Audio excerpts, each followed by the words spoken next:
Looking forward to explore the dataset with you all and do some golfing. Also, I'm not a golfer myself, so this will be fun. But you can see I already got the golfers in the background, so they'll lend me all their support as such.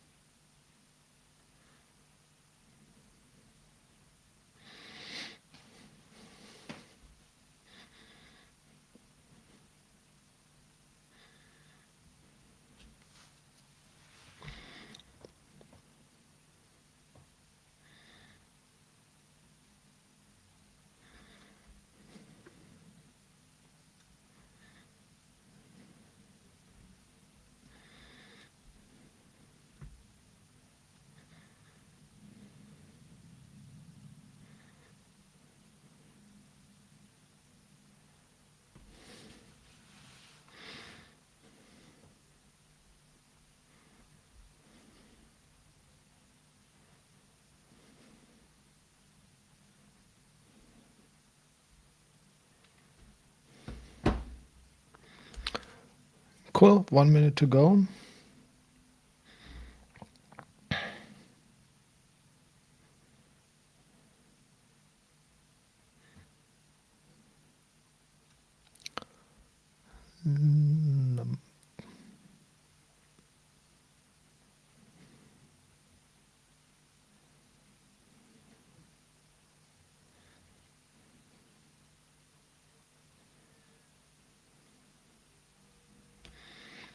Okay, church bells are ringing. That means we are good to go. And let me put the golfers on back there again. There they are. So welcome everyone. Hope you're as excited as I am for the Code Golf live stream today, and hope you can all see and hear me clearly, because I have a new camera set up and I hope all this fancy tech is actually working. So please let me know in the chat if there's any audio or video issues as such. Yep, so sun is shining, it's very warm, or not as warm today as it will be later this week, but I hope you'll have a lot of fun with me as well. So, and without further ado, I want to get started. Let me share my screen. And we'll get going with Code Golf. So, if you haven't been living under a rock, thanks, Chris Todolos, for the feedback. So it seems the audio is coming through well. That's good. So if you haven't been living under a rock, you've been seeing promotions for Neo4j Code-Golf Challenge all over the place. And it's something where we took an idea from development, actually, where there are code golf challenges in general, where you get a problem and you have to solve the problem with as little code as possible. And we thought we transform it to Neo4j and use Cypher instead. So you get also a problem, but the idea is to write as short of a Cypher statement as possible and as efficient a Cypher statement as possible to participate in the Code Golf Challenge. Hey, John. Sounds good. Good to see you all. So let's see. So there are some places to check out. So if you go to codegolf.neo4j.com, you go to the actual competition site, but it also says we should check out the dev post first. So the dev post is where you would sign in to participate. Unfortunately, I can't because I'm an employee, so I can't legally participate. So there's like rules who can participate and win, because there's a lot of money on the competition. So these rules are important to check them out. My colleague TJ also did a video, so if you want to watch that, that kind of introduces the challenge and talks a little bit about it as such. There is the date, so it started June 30th, and it will run all the way till September 15th. So it's actually my daughter's birthday, so it's kind of funny. So you have all the time to my daughter's birthday to participate in the challenge. And then we'll announce the winners later in September. So, and basically the idea is that there's a data set that I'll talk about a little bit more. And there are 3 tasks on different levels where you are asked to write a Cypher statement to solve that problem. And then you submit it to the platform. And if your query was correct, which we'll check at the end of the competition, then you'll be eligible to win. So it's also first come, first served. So basically, if you were the first person who had a very high score in one of the categories, then it's actually you that wins, right? So if a second person comes along and has the same score, then they will not beat you, basically. So first person comes wins. So there are lots of prizes from basically $27,000, from $4,000 for the winner on each level, $2,500 for the runner-ups, and then $1,500 for the fourth to sixth place, as such, right? So that's kind of generally about the contest. So the dates, we talked about the dates. We talked about the prices, which is really important. And that's basically introduction. So you have to sign up and enter and join the hackathon here on DevPost. Otherwise, you're not eligible to participate. So I would have to basically, if I were, imagine I was not an employee, so unfortunately I'm an employee, I would have to sign up for the account and then join the hackathon here to be participating. So far we have roughly 200 participants, but of course we'll get there. Janek will get into the details, and Sebastian, right now the correctness of the queries is not checked yet, so that's something that the platform still has to implement fully, but we're working on that.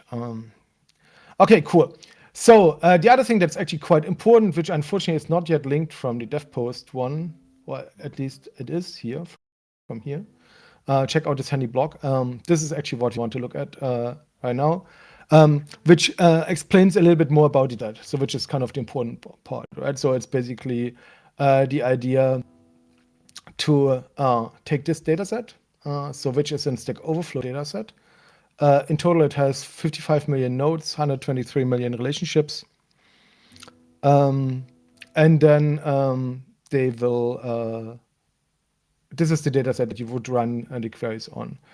In terms of data model, so you have users that posted questions.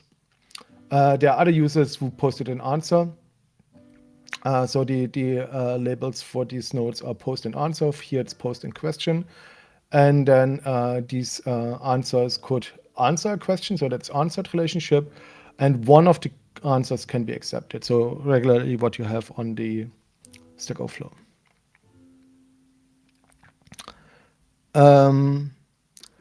Yes, so Sebastian, I'll get to your questions on the checking and the verification, and I'll get into that as such. Just a second. So in terms of the data model is, so you have multiple answers to a question, and then a question can have also tags that it's tagged with, right? And if you want to basically skill up on Neo4j and Cypher, then you can, for instance, check out the Graph Academy course on Cypher fundamentals and intermediate Cypher. So you can just go to Graph Academy and take a course, which should take you to the courses page, actually. Let's do this. Where is here? New Graph Academy. So this link was incorrect. And here on Graph Academy, we have Cypher fundamentals, and then also intermediate Cypher as more advanced courses. And if you want to go further, there's also an advanced Cypher tuning course as well, which you can find from Graph Academy, which is down here under advanced courses. And under advanced courses, there's Cypher query tuning, which is also really interesting. So from that perspective, that's where you can learn a little bit more about Cypher as such. And if you have more questions, you can either go to Discord and ask in the hackathon channel. So on our Discord, the Neo4j Discord, we have a hackathon channel where people can ask questions. That's one place to go ask. Another place to ask is in the Neo4j community. So on the Neo4j community, we also have the announcement for Code Golf. And then if you click on Learn More, it will take you to a blog post where you can also ask questions under the blog post as well. And or you can ask questions here as well. And there's also an email address. So if you basically have questions, I think that's also shown here in the dev post as well. There's also an email address that you can send to your questions somewhere. I think it's that also the email address. Where was the email address? No, it's not shown here, but it's something like hackathon. I'll find it for you. 1 second. And then what's also quite handy for playing around with the data is the Cypher cheat sheet. So if you go to this link, you see like all the ways on how to write Cypher code as such. Cool. So Sebastian had a bunch of questions around correctness of the queries. So currently the Code-Golf platform does not check correctness of the queries, which we are fixing. And yes, people with incorrect queries in the leaderboard will be removed as such. And epoch questions should actually work. So I haven't tried it myself, but epoch questions should actually work. So how does it work? So we thought this is a Stack Overflow data set, so we'll look into this a little bit more. But if you want to sign up, you would basically go into the site to sign in. So it gets you through a sign up flow where you can sign up, I think, with LinkedIn, with Google, with Facebook, and with email as well. So if you're signed in, like I am signed in here now, so actually I could sign out to show you what it looks like. Let me do this.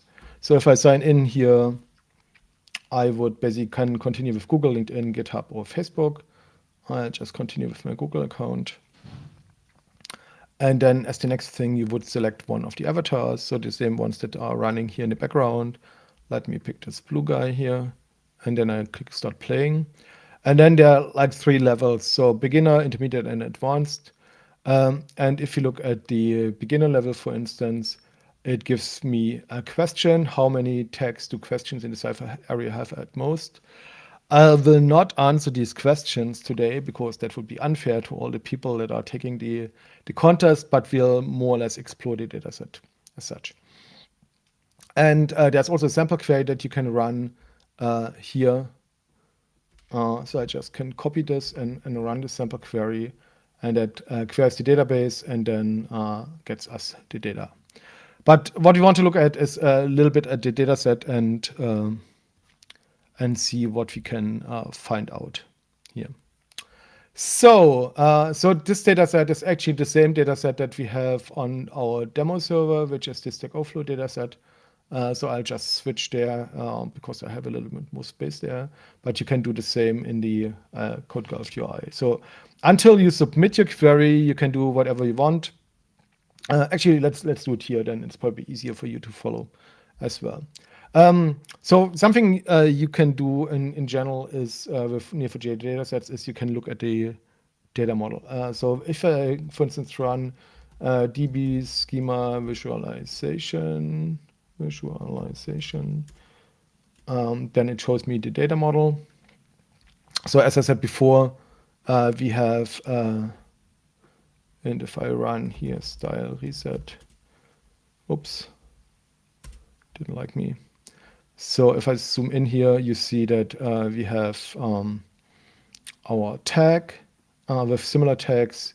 We have question. We have a user who can post a question or an answer, and answers and questions are also posts. That's kind of this extra label here, which I can also just hide really quickly. Let me just remove this. Come on, hide.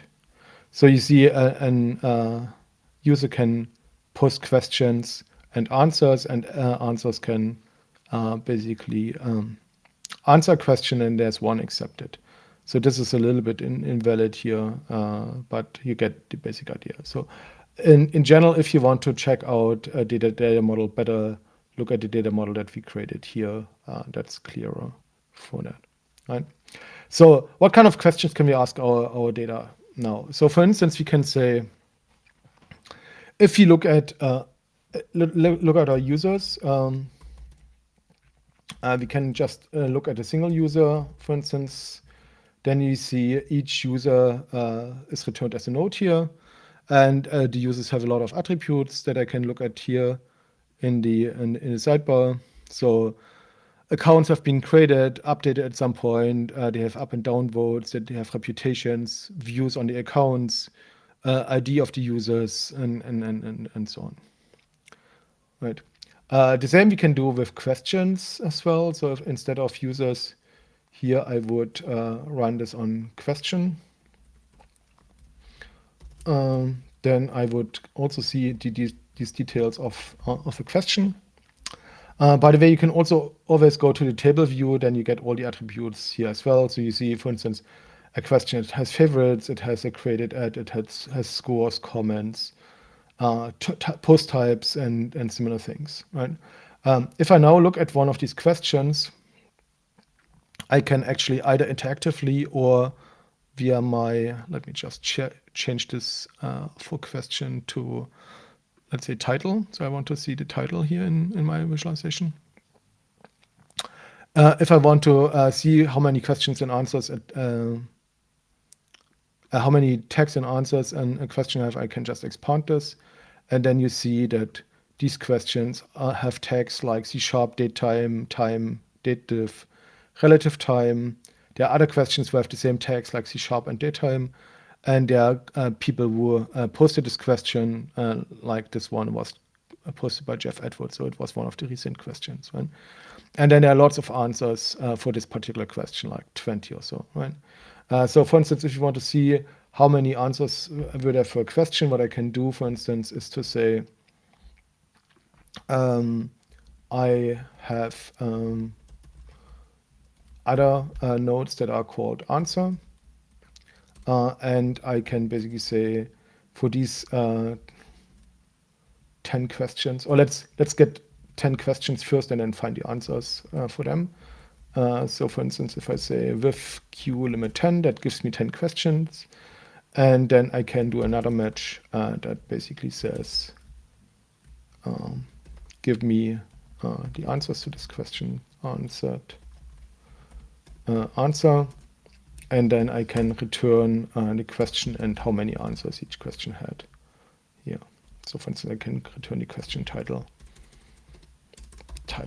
and the count of answers.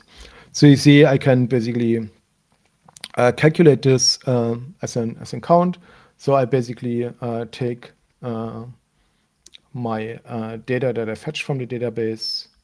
So initially I fetched all questions, then I limit this to 10 because I'm only interested in a few questions. Then I say kind of which nodes answered, have an answered relationship to this question. So I can basically match this pattern in a graph. So I basically use the around parentheses to represent nodes and the arrow to represent relationships. So I can also leave off this content of the relationship. Then it would give me all the nodes that are pointing to this question, so including users and tags and other things. So for instance, if I run this without the answered, then I get different counts here, right? So here's, for instance, 65 on this one, because that's also all the users and tags and other things that are related to this question, right?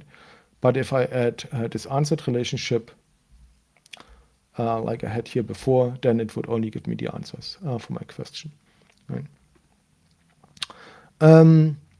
Exactly. So I can also give these results a name. So for instance, I can say this is the title and this is the count, for instance, or answers.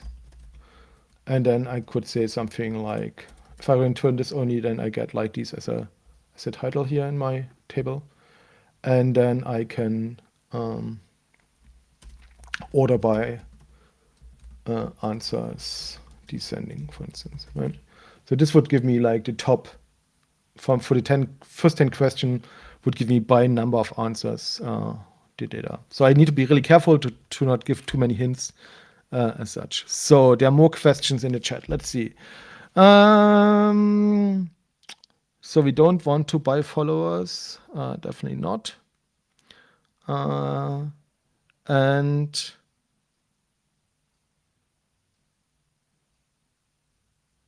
so that's probably something where we don't want to have this.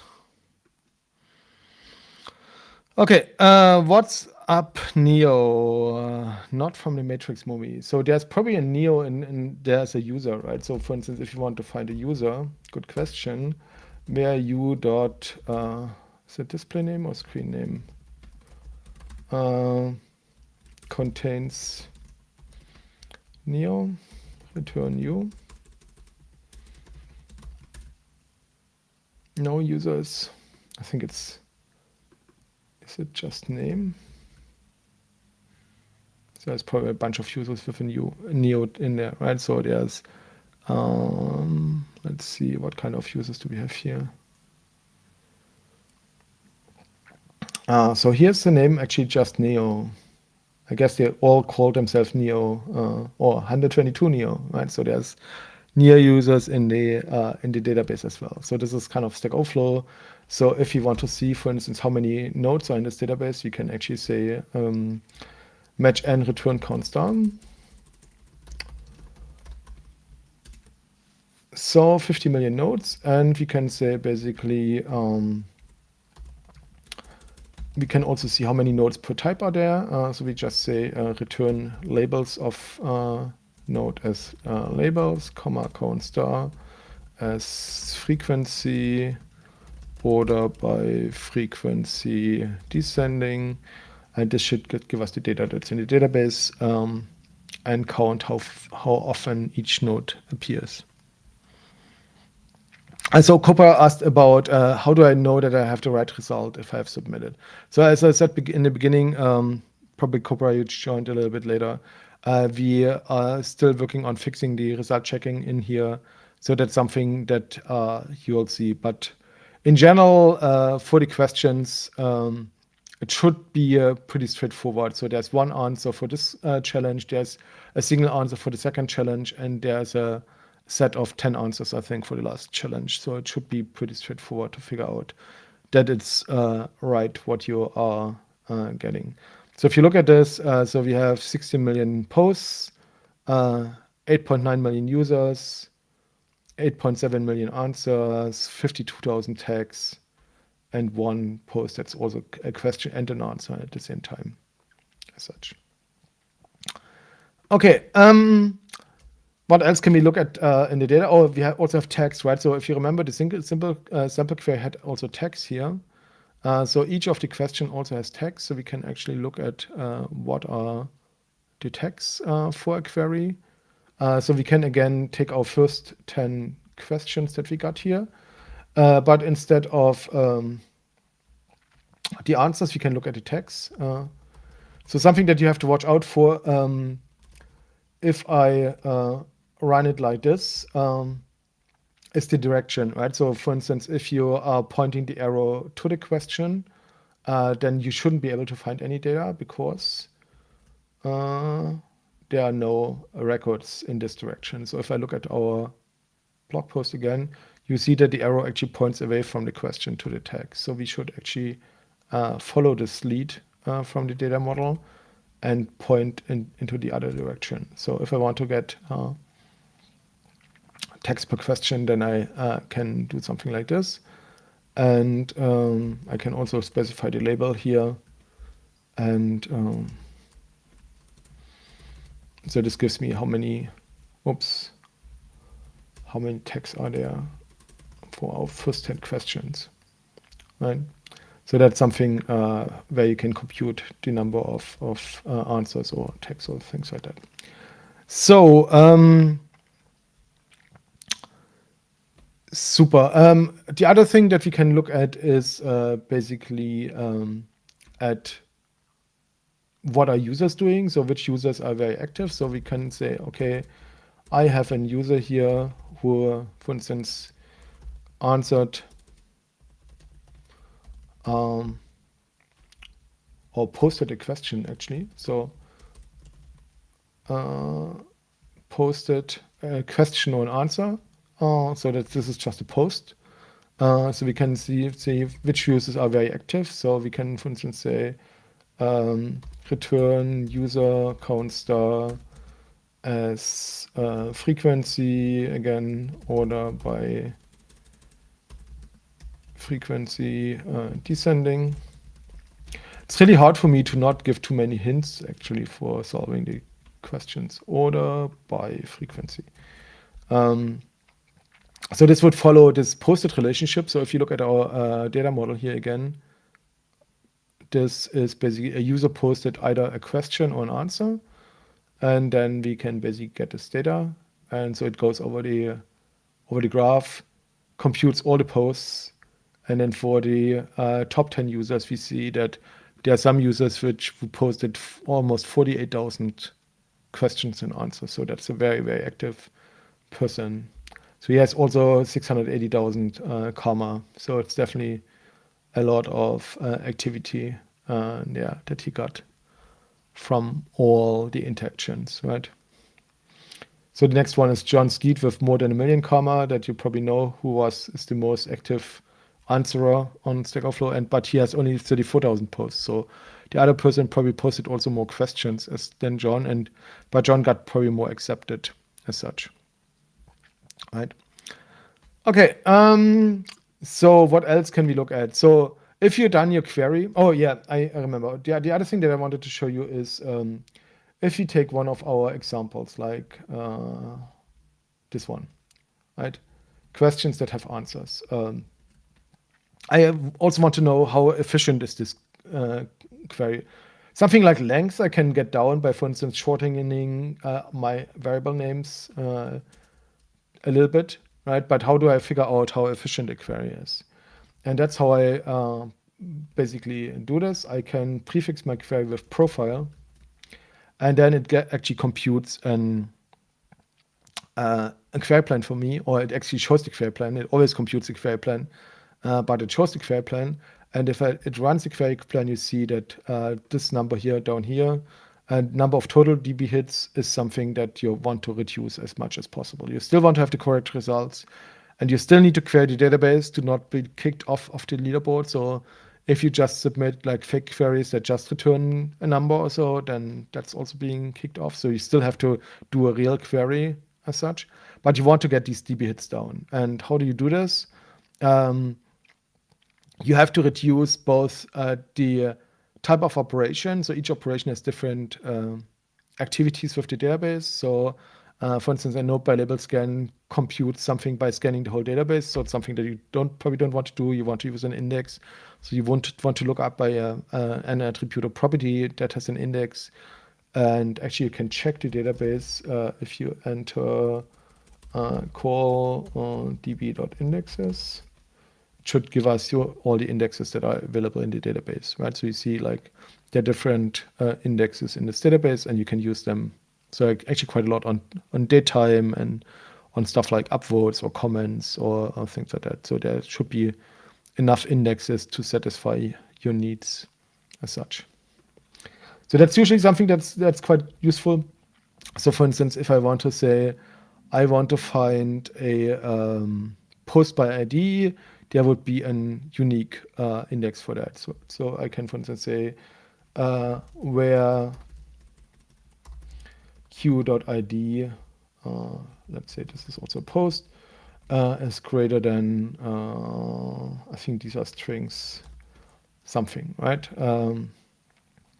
Then if I run profile again, it now uses a unique index lookup instead of a node by label scan as such, right? So you can basically improve the type of operation. And actually, that's a good point. I think in the blog post here, it also pointed to the Cypher manual. And in the Cypher manual, there's also a good section on query tuning. So if you look at the Cypher manual here, you can see there's a section on query tuning, which talks about Cypher execution plans, the different parts of an execution plan, what kind of operators you can check, how do you profile a query, DB hits, use of indexes, advanced query tuning, and there are lots of other things that you can improve here with either database query hints or like index-backed operations that make stuff faster as such. Right. So Cobra, if you say documentation about advanced Cypher queries, so here's the advanced Cypher tuning course that I wanted to share. And then in, this is this one. Let me just paste this in as well. And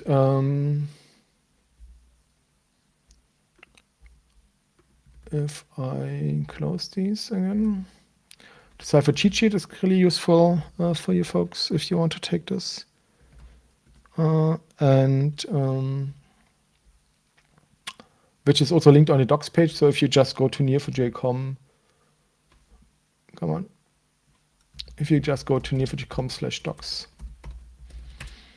you should also be able to see this. So there is, here's the Cypher cheat sheet linked, and there's also the Cypher manual in here with the Cypher tuning as well. All right, so that's quite useful.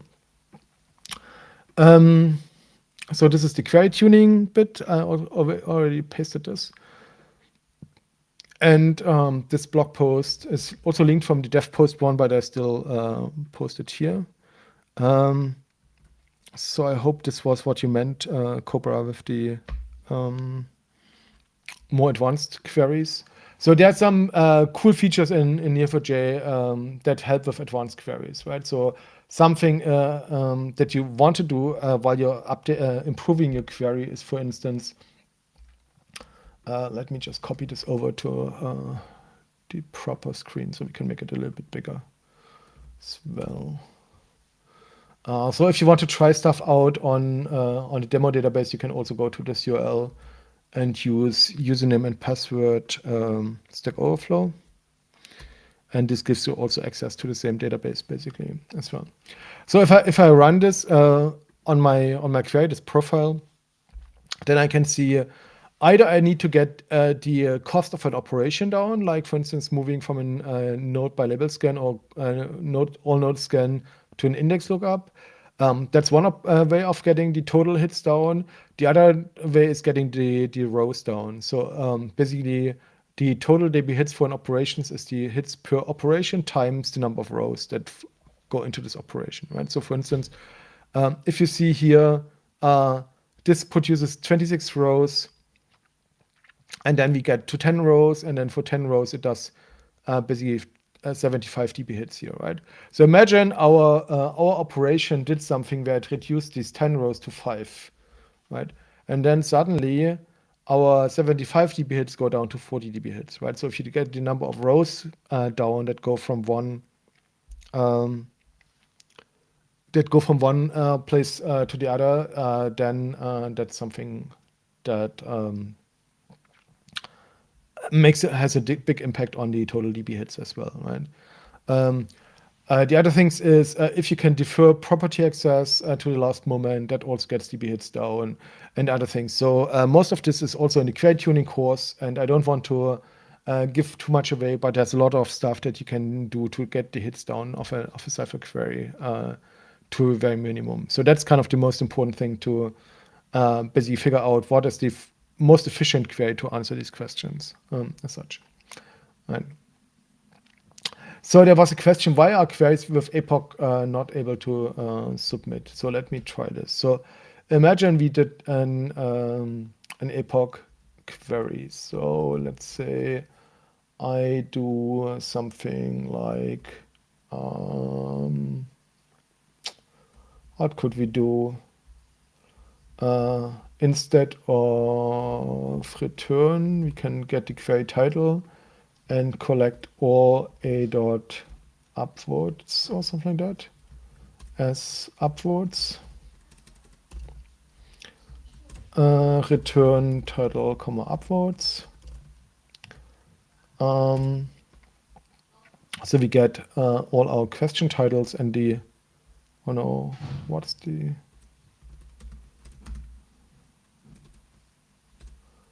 oh no, not count A, collect A dot upwards, sorry.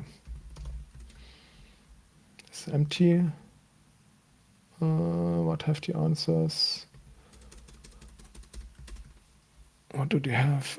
They have a score, I think. Okay, let's get the score. A dot score. So it's, we have a list of scores, and then we could say epoch call sort. So we want to sort the score by numeric value. So it starts at 001, right? So if I was to submit this query, so which is of course not the right answer, but I should be able to run it here. Let's see, so it runs, and if I click on submit my query, it says it submitted it. So I should try something with call subquery. I think we need to be careful to not go too far into demonstrating what's possible, but we can probably turn our query that we just had into a call subquery. I can definitely do this because that's just basic Cypher features, right? So imagine we had this thing here as a subquery, right? So we would say call with Q, and then our Q would go here, and then we would return these things from our subquery instead. And this should still work, right? So we, instead of doing this operation in our outer query, we would do it in the subquery, right? So it should still work. Yep. And if I submit this, it should also hopefully still work. So it didn't complain about submitting that. So something needs to be different, Sebastian, in your query that you submit. As I said, let me find 1 second. I'll find the email address that we had for. I think it's listed on the dev post as well, but I just need to find. It's support_hackathon@neo4j.com. So I'll just send this into the chat as well. So it's if you have questions that are more technical in nature, then you can send it to support_hackathon@neo4j.com. And then you can also share screenshots and things like that as well. Cool. Super. So for the other levels, if you want to pick another level, then the questions. So, or let's look at the questions again. So the first question was for the first level is how many tags do questions in the Cypher area have at most, right? So you can imagine drawing that on a whiteboard and thinking about questions and tags and how do I count them and how get this kind of efficiently. And so that's a beginner question, right? So if you're already more advanced with Neo4j, you don't want to spoil the beginners. You'd rather want to do some more advanced level. So it would be really mean to the beginners if you just took away their leaderboard. So please don't do this as such. So in the end, it will also be that you have to compete at one level as such. So the next one is, what's the most highly voted question posted on an April 1st in the Pearl category? So basically thinking about dates and date times, you saw that the questions have date time information. So you should be able to get this information as well. You have also other attributes that you can use there as well. So that should also not be too hard to do. And then the third one is in the advanced category is a little bit more involved. So given the top 10 tags in the Lua community, except Lua. So, okay, I get the 10 tags that are most frequently asked in the Lua community. Which other tags co-occur with these tags? So which other tags have a high reoccurrence with those 10 tags? For those tags that co-occur with those tags, find the 25 people who most frequently answer those questions with these tags, and see what the top 10, this should say 10 questions and tags, question tags are that these questions had that were not in the original 10 element list. So that this is a little bit more involved in terms of query, right? So, but if you work your way through it kind of step by step, starting with the first bit and going to the second bit, going to the third bit, the fourth bit, and the fifth bit, then you should be able to get there as well, right? Cool. So, and as I said before, it's really good if you keep the data model at hand, and you can test out your queries anytime, and you can resubmit as well. So if your next run is better than the first one, that's good, but it should be still the correct query, right? So because incorrect ones are removed from the leaderboard as such. Cool. What else could we talk about? We talked about the tuning course. We talked about a bunch of aspects of Cypher. We tried out epoch and subquery submissions, which actually worked. I had to, by the way, if you have problems submitting, so I'm using Brave, and I had to basically disable the blocking of the tracking and the Brave shields, and for me to make it work. So that might be something that you might run into, and you want to disable that to make it work, because it uses like a lot of JavaScript to make it work. And otherwise, as I mentioned, if you go to Discord, you can ask questions in the hackathon channel as well. And you have enough time, right? So, I mean, it's 2 months to go till September. So you have enough time to basically, over the summer, play around with this data set. And as I also shared the URL where you can run this with a proper Neo4j browser, which has full support for query plans and zooming and stuff like that. So that should help you as well to figure out the answers really well. And despite despite having 2 months, it's still first come, first serve. So if someone else already submitted a shorter and better query for computing the result, if you wait too long, of course, then you're out of luck, and then someone else won the prizes. So then you can probably get one of the runner-up prizes that are also listed here in the blog post.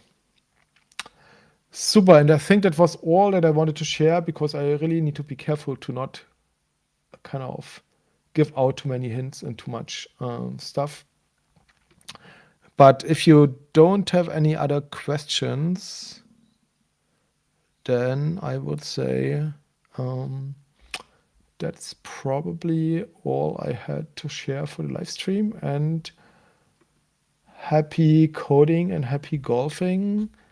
And make sure that you also signed up into DevPost, because otherwise you can't participate. So only people that signed up to DevPost are eligible to participating. Oh, we got a bunch of more participants, which is great. And it's actually not so hard, right? So I try to make the questions answerable on the different levels. So if you are Cypher Pro, all these questions should be possible to answer efficiently. If you're a beginner, you should also still be able to figure out the initial question at least. And so we are gonna clean out the leaderboards from the crap submissions. So we should hopefully soon see a much cleaner leaderboard as well. Super. I think that's it from me. If you have any more questions, please post them. Otherwise, please share them in Discord or on the email or the community site as well. Cool. And with that, I'll let you go and learn and write some Cypher, and hope you have a lot of fun with the Code-Golf Challenge. And let's see if you can beat my queries for the answers for that. Cool. Have a great day, everyone. Glad that you could join today. Otherwise, you can always still watch the recording and catch up later on. Take care, everyone. Have a great day, and see you soon for the next live stream. Bye-bye.